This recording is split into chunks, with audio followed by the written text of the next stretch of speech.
এখানে দেখো কত লেখা আছে 61 প্লাস 9। হ্যাঁ ঠিক আছে, 61 প্লাস 9 ইকুয়াল টু কত হয় 70, 70 হয়। হ্যাঁ কিন্তু তোমার চ্যালেঞ্জটা হলো এই যে এটা সমাধানটা করা আছে 61 প্লাস 9 ইকুয়াল টু 25 করতে হবে। কি 61 প্লাস 9 ইকুয়াল টু 25। 25? হ্যাঁ, যদি তুমি করে দেখাতে পারো তাহলে তোমাকে 1000 টাকা দেবো। ভুলভাল প্রশ্ন নিয়ে চলে আসো কেন? ভুলভাল প্রশ্ন একদম নয়, সঠিক প্রশ্ন নিয়ে এসেছি। ঠিক আছে, এটা সঠিক প্রশ্ন নয়। সঠিক প্রশ্ন নিয়ে এসেছি। 61 প্লাস 9 এর কত আছে?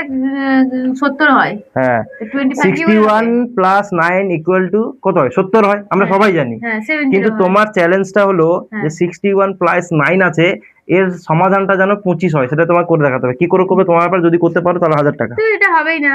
হবে হবে হবে বলেই তোমাকে আমি দিয়েছি।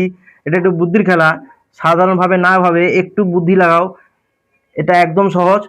দর্শক বন্ধুদের বলছি, তোমরা যদি কেউ জানো অবশ্যই কমেন্ট বক্সে কমেন্ট করে জানাবে যে এটা কিভাবে সম্ভব। 61 ইকুয়াল টু 9 করা আছে, ঠিক আছে, সবাই জানি 70 হয়, কিন্তু 61 ইজ 61 প্লাস 9 সমান তোমাকে 25 করতে হবে। ঠিক আছে, আর বন্ধুদেরকে বলে দিই এখানে যে ফাটাটা আছে না, এটা কোনো কারণে ফেটে গেছে, আমার মেয়ে বা যে কোনো কারণে পড়ে ফেটে গেছে, তো তোমরা এর জন্য কমেন্ট করো না যে ফাটা বোর্ড নিয়েছে। যাই হোক, তুমি বলো এটা সম্ভব?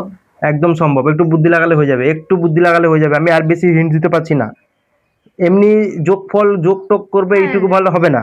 ঠিক আছে, 61 প্লাস 9 আছে, আমরা জানি 70 হয়, কিন্তু 25 করতে হবে। করো কি করে, একটু বুদ্ধি লাগালে হয়ে যাবে। আমি বারবার বলছি একটু, খালি একটু। আমি 1000 টাকা দিয়ে দেওয়াটা উচিত হয়নি, 500 টাকা দিতে হতো।